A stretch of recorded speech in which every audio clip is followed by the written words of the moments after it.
Wassalatu wassalamu ala Rasulillah Sayyidina Muhammad ibn Abdillah wa ala alihi wa sahbihi wa man wala. Allahumma shalli wa sallim ala Sayyidina Muhammad al-Fatih lima ughliqa wal khatim lima sabaq nasiril haqqi bil haqq wal hadi ila siratal mustaqim wa ala alihi wa sahbihi haqqa qadrihi wa miqdarihi azim. Subhanaka la ilma lana illa ma 'allamtana innaka antal alimul hakim. Allahumma zidna ilman wa la tuzigh qulubana ba'da idh hadaytana wa hab lana min ladunka rahmatan innaka antal wahhab. Allahumma anfa'na bima 'allamtana wa 'allimna ma yanfa'una bi rahmatika ya arhamar rahimin. Amin ya rabbal alamin. Amma ba'du. Ma'asyiral hadirin jamaah Masjid Jamiatul Khairiyah yang dimuliakan Allah Subhanahu wa taala, terkhusus yang sempat hadir pada malam hari ini. Semoga Allah Subhanahu wa taala selalu memberikan taufik dan hidayahnya kepada kita semua. Amin ya rabbal alamin. Alhamdulillah, puji syukur kepada Allah Subhanahu wa taala atas nikmat-nikmatnya.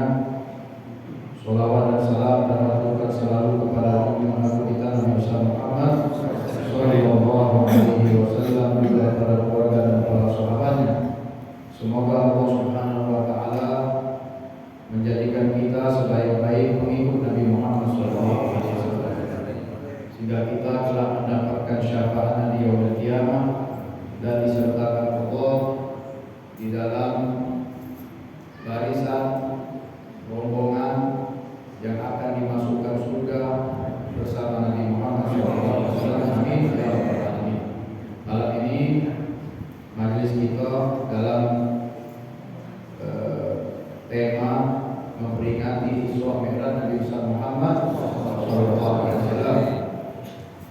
Panitia atau pengurus masjid telah memberikan judul di dalam peringatan Isra Mi'raj pada malam hari ini: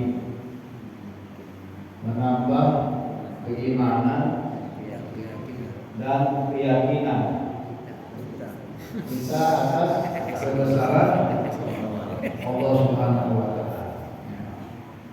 Jadi ini poin utama yang diinginkan kajian kita malam ini. Memang kalau kita lihat dari peristiwa Isra Mi'raj itu sendiri sebagaimana dalil yang Allah Subhanahu wa taala menyebutkannya di dalam Al-Qur'an, diawali dengan kalimat tasbih subhan, yang artinya maha suci.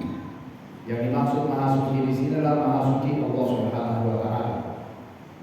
Qala Allah Subhanahu wa taala, subhanalladzi asra bi 'abdihi lailan minal masjidil haram ilal masjidil aqsa alladzi barakna haulahu linuriyahu min ayatina innahu huwas samiul basir. Satu ayat ini tidak akan pernah habis untuk digali hikmah dan ilmu-ilmu yang terkandung di dalamnya. Karena ini ayat Quran, firman Allah Subhanahu wa taala. Walaupun kita sering mendengar, mungkin sekilas kita paham, tapi ternyata ayat ini membawa satu pesan yang penting. Tidak ada dalam Quran yang surat 114 itu jumlahnya, dari mulai suratul Fatihah dalam susunan Quran mushaf yang kita punya, dilanjutkan suratul Baqarah, surat Al-Imran, surat An-Nisa, dan seterusnya sampai terakhir surat An-Nas yang diawali dengan subhan. Cuma siko ini. Ada surat-surat yang diawali dengan hamdalah, alhamdulillah. Cuma 5 surat. Surat Al-Fatihah, surat Al-An'am, surat Al-Kahfi, surat Al-Fatir, surat As-Sabah. Itu pakai alhamdulillah di awal. Kemudian nanti beberapa surat itu dengan huruf-huruf muqatta'ah seperti alif lam mim, alif lam ra, dan seterusnya. Yang diawali dengan kalimat subhan, subhana. Hanya siko Surat Al-Isra atau surat Bani Israil. Dalil yang membuktikan peristiwa Isra itu memang terjadi termaktub dalam Al-Quran. Adapun peristiwa Mi'raj, ulama ada yang menjadikan dalilnya ayat-ayat yang terdapat dalam surat An-Najm dan juga berdasarkan sabda Nabi Muhammad SAW. Dan mereka para ulama menyatakan barang siapa yang mengingkari peristiwa Isra-nya Nabi itu kafir. Isra-nya. Tapi kalau Mi'raj itu fasik, dosa besar. Jadi di antara pendapat ulama. Karena nas dalil tentang Isra itu sendiri dalam Al-Quran yang tadi kita sudah baca. Ada yang mempertanyakan kenapa peristiwa Mi'raj itu tidak langsung digandengkan dalam ayat itu. Kenapa tidak langsung perjalanan itu disebutkan Allah bukan hanya dari Masjidil Haram ke Masjidil Aqsa, tapi sampai juga ke Sidratul Muntaha di dalam ayat yang sama itu. Siku ayat itu lah. Justru inilah pembuktian dan cara Allah untuk melihat sejauh mana keyakinan manusia itu kepada Allah dan kebesaran Allah. Kalau yang dari bumi ke bumi ini, arti perjalanan dari masjid ke masjid kan itu bumian ini, masih bumian ini, di alam dunia ini. Mereka masih tidak baca nerimo, apalagi untuk Mi'raj. Lebih jauh lagi mereka tidak nerimo. Nah. Dan kalau mereka melihat ini sebagai tanda kekuasaan Allah yang mampu memperjalankan jarak yang cukup jauh itu, ya dinyatakan perjalanan 1 bulan dari Masjidil Haram ke Masjidil Aqsa. Tapi dengan keimanan dan keyakinan mereka menerima ini bukti kekuasaan Allah dan kehendak Allah yang maha berkehendak atas segala sesuatu. Sebagaimana Allah sebutkan dalam surat Yasin, innama amruhu idza arada syai'an ay yaqula lahu kun fayakun. Fa subhanalladzi bi yadihi malakutu kulli syai'in wa ilayhi turja'un. Maka tidak ada masalah, tidak ada sedikit pun keraguan bagi orang beriman dan memiliki keyakinan atas kebesaran Allah dan kehendak Allah Subhanahu wa ta'ala. Banyak di alam ini yang menunjukkan bukti-bukti kekuasaan Allah itu. Yang kadang manusia sudah diberikan Allah fasilitas akal pikiran, tapi masih tidak baca paham dan mengerti. Itu tanda-tanda ayat-ayat Allah yang menunjukkan kekuasaan Allah, kebesaran Allah, kehendak Allah Subhanahu wa ta'ala. Dengan macam-macam hikmah, kenapa Allah perjalankan Nabi kita sallallahu alaihi wasallam di waktu itu, kenapa dari Masjidil Haram ke Masjidil Aqsa? Karena memang tidak ada tempat lain yang mulia di atas bumi ini kecuali itu saja. Masjidil Aqsa belum dibangun. Masjidil Aqsa itu masjid yang paling ujung, paling jauh. Karena dekat lagi masjid. Masjidil Haram cuma dengan Masjidil Aqsa. Kemuliaan itu hanya diberikan Allah bagi Nabi kita Muhammad. Jadi sekaligus ini bukti pertama kekuasaan Allah yang kalau Allah berkehendak atas segala sesuatu itu terjadi menurut apa yang diinginkan. Yang kedua pembuktian tentang kemuliaan Nabi kita Muhammad SAW. Yang kalau bukan karena Nabi, tidak ada satu pun makhluk ini yang Allah ciptakan. Justru tempat, waktu itu mendapatkan kemuliaan karena mereka berhubungan dengan Nabi Muhammad SAW atau dihubungkan dengan Nabi Muhammad SAW. Masjidil Haram itu mulia, nisbatnya memang kepada Masjid Ummah. Tapi semua itu sendiri Allah nyatakan atas kemuliaan Nabi Muhammad SAW. Masjidil Aqsa itu mulia karena para anbiya di situ, para nabi-nabi itu dahulu di situ dahulu. Nabi Ibrahim dulu di situ. Hijrah membawa putranya Ismail dan istrinya Sayyidatuna Hajar radhiyallahu anha alaihissalam. Tadinya Nabi Ibrahim di Palestina. Menjadi mulia itu bukan karena Nabi datang ke Masjidil Aqsa, tapi Masjidil Aqsa menjadi mulia karena didatangi Nabi Muhammad. Beda, kita bisa masuk masjid ini rumah Allah, ini rumah Allah atau masjid-masjid lain. Dengan kita masuk masjid, kita bertambah mulia karena mendapatkan rahmat Allah dan ganjaran ibadat yang kita lakukan di masjid ini. Seperti kita masuk Masjidil Haram, kita jadi tambah mulia, dan kita masuk ke Masjidil Haram, kita masuk Masjid Nabawi, ibadah di Masjid Nabawi, kita jadi tambah mulia dengan kita ibadah di situ. Atau kita ke Masjidil Aqsa, nah, kita bertambah mulia dengan kita melakukan ibadah di tempat itu. Tapi beda dengan Nabi Muhammad SAW. Justru tempat-tempat itu mendapatkan kemuliaan karena ada hubungan keterkaitan dengan Nabi Muhammad. Waktu jadi mulia, malam jadi istimewa karena di malam itu Rasulullah Isra Mi'rajkan. Jadi mulia. Maka tadi ayat yang dibaca tentang bagaimana waktu malam yang kita dianjurkan untuk ibadah di waktu malam,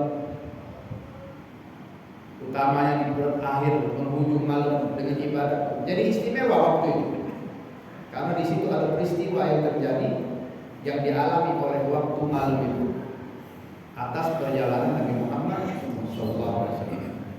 Ini sekilas sama seperti dinyatakan dalam Maulid Al-Barzanji di dalam pasal tentang Isra Mi'raj itu Syekh Hasan Al-Barzanji menyebutkan summa usriya biruhihi wa jasadihi yadodota minal masjidil haram ilal masjidil aqsa wa rihabil qudsiyah. Kemudian Nabi diisrakan, diperjalankan di waktu malam dengan ruhnya dan jasadnya secara sadar. Nah, ini menjawab pertanyaan dan perbedaan pendapat tentang bagaimana peristiwa itu. Nah, yang nyusun Barzanji ini bukan sekedar nyusun baik, wong alim. Jadi mengambil daripada perbedaan pendapat tadi dan beliau menegaskan atas apa yang beliau miliki dengan dalil-dalil pembuktiannya bahwasanya betul-betul Isra itu perjalanan yang terjadi bukan hanya ruhnya Nabi dan juga bukan dalam mimpi, tapi betul-betul dijalankan Nabi itu dengan ruh, jasad dan sadar. Nabi yang bohong dalam keadaan sadar, terbangun dari Masjidil Haram ke Masjidil Aqsa, kemudian sampai kepada tempat-tempat yang disucikan Allah Subhanahu wa taala, yaitu Sidratul Muntaha. Yang perlu kita ingat di sini, nanti beliau gambarkan perjalanan itu bertemu di langit pertama dengan Nabi Allah Adam alaihissalam di pasal itu dalam kitab Barzanji. Kemudian bertemu di langit kedua dengan Nabi Allah Isa alaihissalam dan Nabi Allah Yahya alaihissalam. Di langit ketiga bertemu dengan Nabi Yusuf alaihissalam. Di langit keempat bertemu dengan Nabi Allah Idris alaihissalam. Langit kelima bertemu dengan Nabi Harun alaihissalam. Di langit keenam bertemu dengan Nabi Musa alaihissalam. Di langit ketujuh bertemu dengan Nabi Ibrahim alaihissalam. Ustaz, nabi-nabi yang lain mana Ustaz? Gak usah nyengis gini, sudah diam lah. Kan ada 25 nabi, kenapa nabi? Udah ada bagi banyak kita. Kita gagal, udah cukup waktunya. Alhasil, ya, pertemuan itu adalah pertemuan yang bukan nabi bertambah mulia dengan bertemu dengan nabi-nabi. Justru para anbiya itu mendapatkan kemuliaan, disapa dan dipertemukan Allah. Mereka menjadi orang-orang yang ditunjuk kesempatan menyambut kedatangan Nabi Muhammad dari langit pertama, kedua dan seterusnya. Sampai kepada Sidratul Muntaha yang malaikat Jibril pun tidak dapat menyertai Nabi di situ, menunjukkan bagaimana tingginya pangkat, kedudukan dan kemuliaan yang Allah berikan kepada Nabi kita Muhammad. Dan perjumpaan dengan Allah ini perlu kita garis bawahi, jangan sampai kita tergelincir dalam berkeyakinan tentang sifat wajib bagi Allah. Salah satunya berbeda dengan makhluk, dan Allah berdiri sendiri tanpa perlu dengan makhluk. Tidak ada kaitan Allah dengan waktu dan tempat. Allah tidak perlu dengan waktu, Allah tidak perlu dengan tempat. Allah menciptakan makhluk, semua itu bukan atas dasar Allah lemah dan tidak mampu atau memerlukan makhluk-makhluk yang diciptakan. Tempat yang dikatakan Sidratul Muntaha, tempat berjumpanya Nabi dengan Allah SWT, itu nisbat tempat untuk Nabi. Nabi bagaimanapun makhluk, tempat itu untuk Nabi, bukan bagi Allah juga di situ. Lalu kaget tergambar, aku bilang ini setannya pinteng ya. Jadi berjumpanya Allah macam berjumpanya aku. Begitu macam sekarang macam ini. Tidak boleh gitu, karena tidak layak dinisbatkan itu kepada Allah. Karena mustahil bagi Allah Subhanahu wa Ta'ala. Jadi tempat itu adalah tempat yang ditempatkannya Nabi kita Muhammad Sallallahu Alaihi Wasallam. Banyak yang Allah lihatkan kepada Rasulullah di malam itu, banyak macam-macam. Yang utamanya adalah bagaimana Allah menginginkan bukti sholat yang Allah syariatkan kepada kita, bahwasanya ibadah ini ada keterkaitan dengan macam-macam nikmatnya kebahagiaan Nabi saat mendapatkan karunia Isra dan Mi'raj. Maka dikatakan sholat itu mi'rajnya orang beriman. As-sholat mi'rajul mu'minin. Sholat itu mi'rajnya orang beriman. Tanpa kita mengikut ibadah yang dilakukan Nabi Sallallahu Alaihi Wasallam, yang beliau menyatakan shollu kama ra'aitumuni usolli, sholatlah kamu sebagai kamu melihat aku sholat, sholatlah kamu sebagaimana kamu melihat aku sholat. Jadi sholat ini silsilah ilmu sholat itu, dari mulai cara berwudu dan seterusnya, kaifiyah tata cara pelaksanaan ibadah sholat itu betul-betul mengikut daripada apa yang dilakukan oleh Nabi Muhammad SAW. Kita ambil hikmah, nah waktu itu singkat. Sholat diawali dengan apa? Takbir kan? Diakhiri dengan salam. Ngapa Allah pilih kalimat takbir sebagai awal sholat itu untuk menjadi rukun sholat? Padahal banyak kalimat-kalimat yang lain yang itu kalimat yang baik. Misalnya ngapain dah Subhanallah, atau diganti Alhamdulillah, kalimat baik. Atau La ilaha illallah, tapi jadi kan Allah ada apa ini? Ada pesan apa? Bahkan paling banyak itu diucapkan dalam sholat. Selain i'tidal dan salam, bacaan sholat itu yang paling banyak zikirnya Allahu Akbar.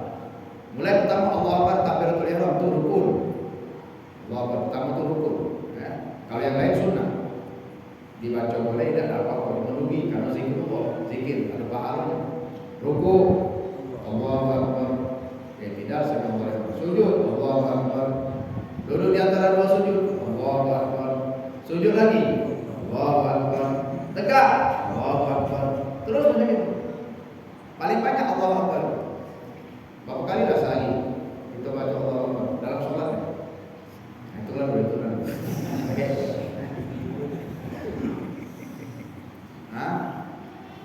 Benar tak gitu berapa kali? Satu rakaat berapa kali kita takbir?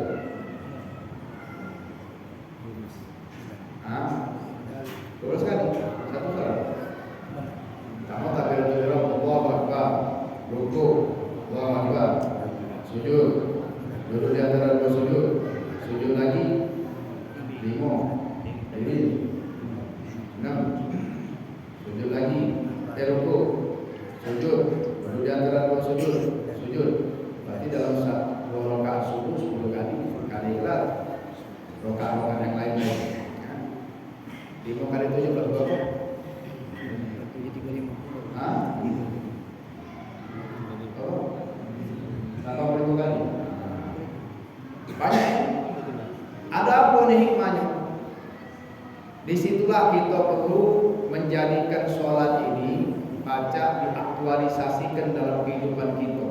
Aktualisasi itu artinya dinyatakan dan selalu diupdate. Aktual, berita teraktual, berita terbaru, mobil jebol di Sugi.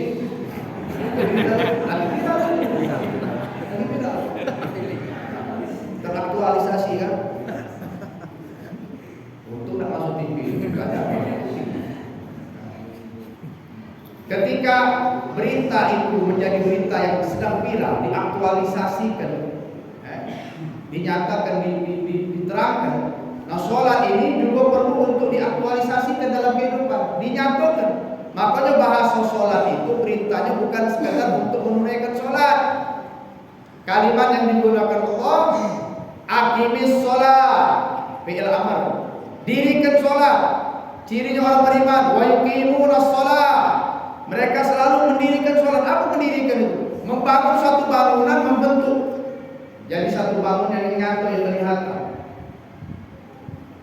Diawali dengan takbir, biar kita betul-betul menghilangkan dimensi selain Allah. Tidak kaki lagi yang kita besar-besar dari urusan kita di dunia ini, yang besarkan jabatan, yang besarkan harta kekayaan, yang membesarkan nasab keturunan, yang membesarkan apa dia besar-besar di dunia ini lagi dekati mulia di sini Allah. Itu ini bagian dari nama jiwa ruhaniyah kalimat takbir Allahu Akbar itu yang mengawali sholat ini. Baca kita buka ibadah sholat dari rakaat ke rakaat. Nah, kalau kita tidak baca membukanya ini, makanya sholat itu tidak baca membawa yang dikatakan Allah inna sholat tanha anil fahsya'i. Ngaku masih ada besar-besarkan yang lain. Allahu Akbar, masih besarkan harta kekayaan, masih membesarkan jabatan, masih membesarkan nasab keturunan, masih membesarkan dunia ini. Mana sholat? Tidak baca masuk ke dalam suasana ruhaniyah sholat, hakikat sholat. Kalau gerak memang dia bergerak sudah, tegak, pembacaan, ruku dan lain-lain. Tapi hakikat sholat itu kalimat Allah Akbar. Kalau sudah baca kita masukkan, maka disitulah fokusnya kita dalam sholat. Begitu takbir, niat berbadan dengan takbir Allah Akbar. Jangan was-was dulu, jangan mau kematnya juga. Itu belajar ilmu fikih. Tapi ibadah ini, setiap ibadah itu bukan zahir baik, ada batin, ada nilai-nilai batin. Sholat ada zahir, ada batin. Puasa ada zahir, ada batin. Kalau kita berhasil mendapatkan pemahaman tentang kalimat takbir itu dalam sholat yang berulang-ulang kali kita baca itu, padahal perjalanan di Isra Mi'raj Allah awali dengan kalimat subhanallah. Kenapa ya Allah awali dengan kalimat takbir Allahu Akbar? Terus Allah pilih kalimat subhanallah. Tapi dalam sholat dewek kalimat subhanallah itu cuma ada pada ruku dan pada sujud. Subhan rabbiyal azim wa bihamdihi, subhan rabbiyal a'la wa bihamdihi. Tidak banyak sebagaimana kalimat takbir. Kenapa? Karena biar kita juga di dalam setiap gerakan itu memang betul-betul menghilangkan dimensi selain Allah tadi. Waktu ruku Allah, waktu sujud tambah jauh lagi. Makanya ada sujud itu sujud hakiki sujud.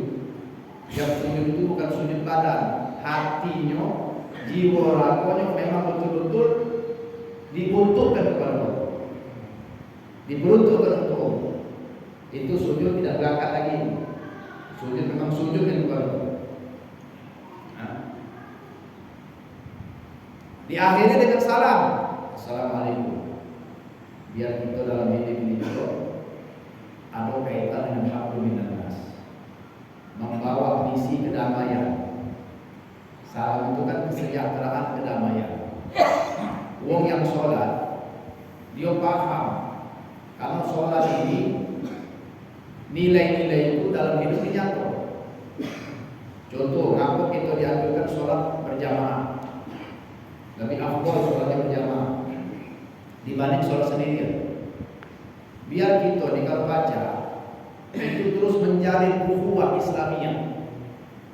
Nah, sekarang ini banyak suasana kita di satu tempat, tapi hati kita di lain tempat. Sholat berjamaah, tapi rasa persaudaraan itu macam hilang, macam tak kata ikatan gitu. Sama-sama jamaah di masjid, tapi kadang-kadang ribut dengan masalah yang sepele. Sekarang kan banyak sudah membuktikan gitu. Akhirnya sampai antar satu masjid dengan masjid, musola dengan musola, langgar dengan langgar itu macam dapat jadi satu tuh. Yang ini nak kena dia, yang ini nak kena dia. Jadi kita ni sholatnya beda cara. Walaupun beda madhabnya, tetap sebetulnya sama sumbernya dari apa yang diajarkan Nabi Sallallahu Alaihi Wasallam. Sekarang ini berat. Hati Muslim sama Muslim ini diikat dengan kalimat Assalamualaikum. Justru saking pentingnya salam itu dijadikan rukun daripada rukun sholat. Amanah kita dengan ucapan salam sehari-hari. Kadang masuk rumah dan ucapan salam, ketemu dengan kawan tidak ucap salam, malah diganti dengan bagaimana bu? Oleh perlu sebut. Paling buka. Mana CS? Tidak sama itu. Lama-lama itulah tadi terjadilah yang kerenggangan. Jasadnya kadang parah, tapi hatinya jauh. Berasa. Itu dah pengen macam itu. Makanya nilai-nilai sholat ini dari awal sampai akhir itu sudah luar biasa. Kalau kita paham. Dan sholat ini kalau sudah diabaikan, sudah dilalaikan, sudah ditinggalkan, itulah tanda-tanda kehancuran pada suatu generasi. Jadi kalau kita nanti ngomong keadaan sekarang umat Islam umat ini, tidak usah kita heran. Penyebabnya di antara paling utamanya karena mereka melalaikan sholat.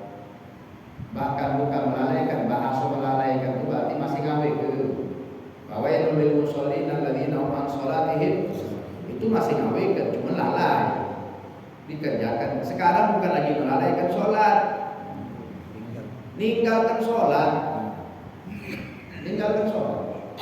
Dalam Al-Quran Allah menyatakan faqalafa min ba'di khalfun adha'us shalah wattaba'us syahawat fasawfa yalqauna ghayya. Ini tanda kehancuran satu generasi. Dan diikuti generasi yang berikutnya. Dalam surah Maryam itu Allah menceritakan tentang orang-orang soleh, para nabi-nabi dan pengikut yang beriman. Habis itu diganti anak keturunan generasi yang tidak benar. Waqala min ba'di. Kemudian dilanjutkan generasi-generasi itu khalfun, satu generasi adha'us shalah, yang mereka menyia-nyiakan sholat. Ini tanda. Kalau sudah muncul generasi yang seperti ini, apalagi cenderung semakin banyak, berarti benar kehancuran semakin dekat. Bedanya dengan kita dan umat dahulu, kalau umat dahulu dihancurkan akan ada generasi yang berikutnya. Tapi kalau kita ini hancur habisnya, kiamat langsung. Maka kaget kalau kiamat itu muncul. Dalam hadis, jangankan sholat, memandangkan azan lagi lagi.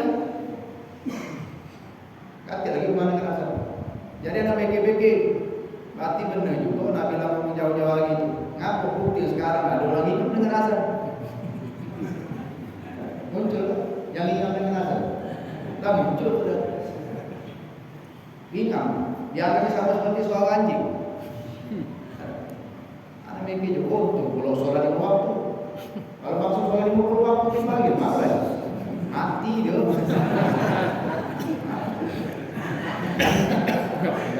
Kalau kali azan dia sengaja sekali sholat azan. Dan juga indikasi alhamdulillah menurut kita mengerti itu adalah hadis Nabi.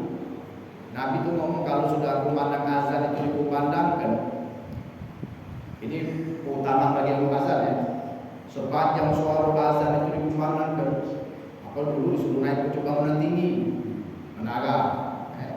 Masjid-masjid itu ada menara, itu belum ada. Tapi tinggi itu bocor itu ada yang lagi. Nah, dulu orang memang naik bocor menaranya. Saya bilang suruh Nabi naik biar sudah dengar suara. Sepanjang suara terkuat suara itu terdengar, sepeda kamu nih sampai ke mana kedengaran? Iya, kedengaran sampai rumah. Padahal ada juga mau mandi. Masih ngaji nih, kaset kedengaran. Sepanjang suara muazzin itu terdengar, diampunkan Allah dosa. Makhluk-makhluk itu minta ampun untuk muazzin. Minta fadilah. Yang berikutnya setan kalau dengan suara azan berlari terbegit-begit sampai tertentu. Alhamdulillah tahun 2022 kita nengok setan itu.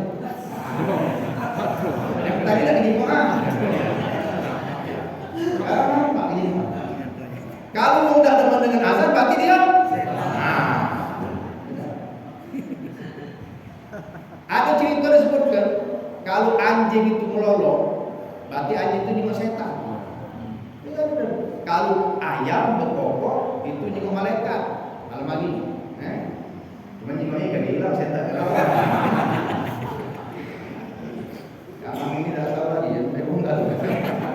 Mesti bukan lagi, apalagi barang-barang itu. Maka disunahkan kalau ayam berkokok, jangan ditokatui tengah malam doa gitu. Kalau dia malaikat itu ada sampai dicari wong tahu apa dia ngapalah macam itu. Katanya lain sama atau lain. Ada pembahasan aja dia Allah gitu. Yang penting kita menyimak daripada apa yang disabdakan diceritakan oleh orang-orang soleh itu macam itu. Kalau keledai, anjing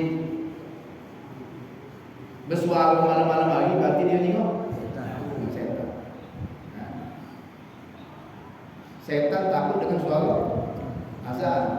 Jadi yang ingat dengan suara azan dia adalah setan. Ini menguatkan iman kita, tauhid kita, keyakinan kita kepada Allah. Apa yang dikatakan Nabi itu sudah terjadi kan? Tanda-tanda kiamat. Nah, kalau sampai kalian dikatakan tidak katil lagi, wong menyebut kalimat Allah, Allah mendekati lagi menyebutkan kalimat Allah. Kalimat Allah itu pertama azan, Allahu Akbar. Kalimat Allah itu pertama salat, Allahu Akbar. Udah katil lagi nyebut kalimat Allah, berarti tidak katil lagi wong azan, tidak katil lagi wong salat. Menyebutkan kalimat itu sudah katil itu berarti sudah nyambung kiamat. Karena tidak terjadi kehancuran dunia ini, melainkan sudah tidak katil lagi orang beriman. Tapi suasananya macam nak ngarang-ngarang di sana. Suasananya sudah mulai negara. Mereka dah mulai kuat-kuat, ada rencanakan supaya kuat lagi sepi jangan. Kecuali tim inti itulah yang datang. Apalagi speaker dalam tamatnya nyampe dulu.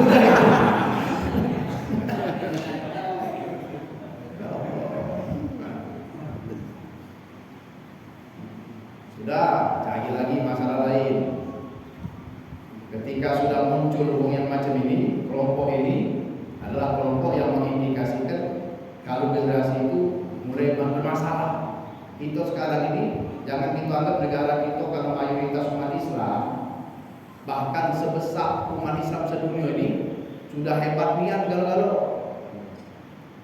Minta maaf, coba kalau disurvei diadakan penelitian CRT betul. Minta maaf kalau ada intinya, kalau nak diadakan penelitian CIT baru. Berapa jumlah warga di RT ini? 80 kakak Ustaz kami CIT. Benar apa salah? Yang tahu itu. Pak benar 80. Hah? Siapa ini? Nah, lalu dari IT itu kaget itu misal dari 80 kakak tadi. Ini bukan pintu nanti Anda ngomong, ini tanggung jawab. Jangan maaf ngomong yang kamu tanggung jawab di siapa? Di akhir kali. Laki tanggung jawab dengan bini, bapak tanggung jawab dengan anak, pemimpin, pejabat bertanggung jawab dengan rakyat termasuk RT. Oh Ustaz, aku di RT. Justru karena itulah tanggung jawab. Cuma level RT. Presiden lain lagi, naknya malam ini. Lagi tanggung jawabnya sebanyak 2 tetangganya ini. Minyak lagi sahur. Habis ya. Itu benar. Apa nyambung dulu? Masuk. Katus loh. Azan dulu.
Jadi tanda pertama kalau sudah muncul generasi yang tidak sholat, ini sudah menunjukkan ada masalah dalam masyarakat.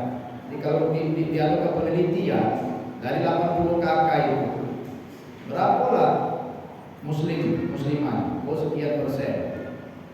Nah yang sholat berapa persen? Jadi ada punya kawan itu, guru rektor mengadakan penelitian satu tempat yang mayoritas umat Islam.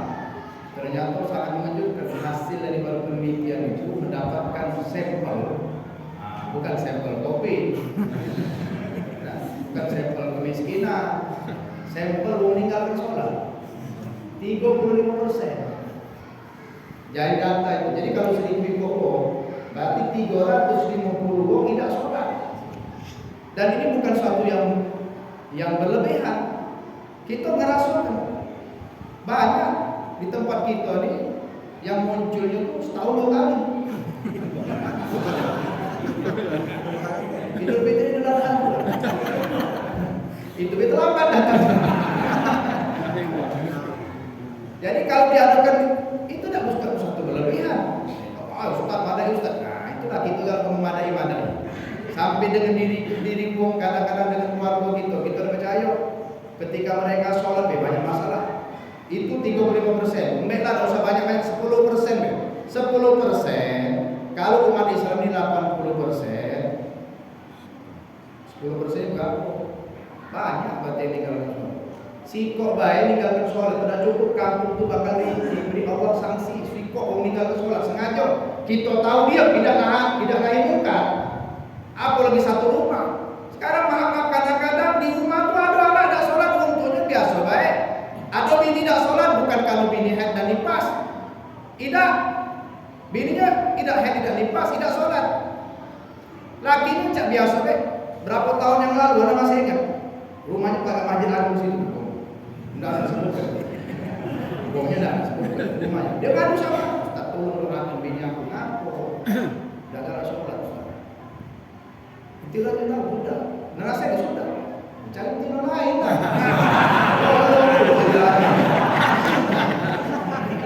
Anak tanya, kau dah lah tanggung dosa dia kaget di akhir. Dia mau malah cinta apa? Cinta berdebek. Buyan. Bini dah kalah sholat, dan dia tahu, dan nasari masih dah kalah. Kita jadi ladang ni berpendirian. Ada. Cinta apa? Kalau kita cinta macam berubah watak dia dari tak baik jadi baik, benar? Atau seorang perempuan dapat lanang orang baik tapi berkat dia pintar, lanang itu jadi benar. Berkat di apa? Perempuan yang soleh tadi, masya Allah. Ya kalau macam ini, ya sudah lepaskan. Aku dah kalah, nambahi dosa aku kagak di akhirat, akan surga. Bapak itu enggak kok. Nah, tinggal ke cari yang lain. Itu baru tahun yang lalu. Jadi ada laki membiarkan bini tidak sholat. Alasannya apa? Cinta. Karena mengkali termasuk suami-suami takut istri. Atau orang tua membiarkan anak tidak sholat. Ada lagi boleh mantu pecah aku. Jadi istilah orang tua itu kan muncul macam itu. Kalau sudah punya indikasi macam ini hati-hati. Aku siapa nak bertanggung jawab ini? Di jangan kita kayak gitu. Aku lah cerita bab solat. Bab solat ini banyak urusannya. Ngaji lah kita bertahun-tahun tiap hari. Urusan solat belum kelar. Kita mungkin masih bungkus luarnya, masih boleh luarnya. Nah diurusi dari mulai sampai wudunya itu ada ilmu zohir, ada ilmu batin. Istinja, membersihkan najis, nutup auratnya. Ada berapa kali yang sampaikan. Dan banyak juga hukumnya orang lain ingok. Cuma tidak tahu ngomong iya beda, negara beda. Model budak kemarin sebulan yang lalu lah mungkin. Sholat satu masjid, kebetulan terlambat. Sholat kedua, sholat Allahu Akbar. Di depan ada temu. Habis sempat lepis, maju ketat. Rukuk, celengan di jemaah. Model macam ini soal macam ini. Dia nyapu sholat benar. Jadi jam 65% tadi, kalau dia 35% tinggalkan sholat, sisanya kan 65%. Itu masih nak diteliti lagi. Sudah benar atau belum sholat? Ternyata banyak. Maaf ada kejadian Ustaz. Anda baca itu juga, yang itu masih hidup ini. Dia ngomong ada Ustaz itu mampir satu masjid, sholat asar, sholat imam sebulan. Hujan, tak baca tadi, nunggu sampai ke depan sama-sama yang tadi lah. Yang jadi imam begitu lagi, Pak jadi imam punya pelat. Pelat macam Fatihah pelat. Nah, ngulang lagi sholat Ustaz. Cari bongnya. Kadang-kadang itu ditebudi dengan pakaian. Nah, itu berjubah. Itu sudah ulama besar juga. Berani Allahu Akbar. Nah yang jadi masalah selama nih imam jadi diem dah lebat dipel kan. Masih sama-sama tidak tahu digerti. Yang penting melo sholat. Kaki dia tadi sudah Ustaz, Allah mengampun. Itulah zaman kita dihukum juga lah sholat dalam masjid. Tak baca macam itu. Nanti logos ke, nanti juga tahu. Cuma perlu waktu. Kalau waktu habis tak baca lagi kita lagi.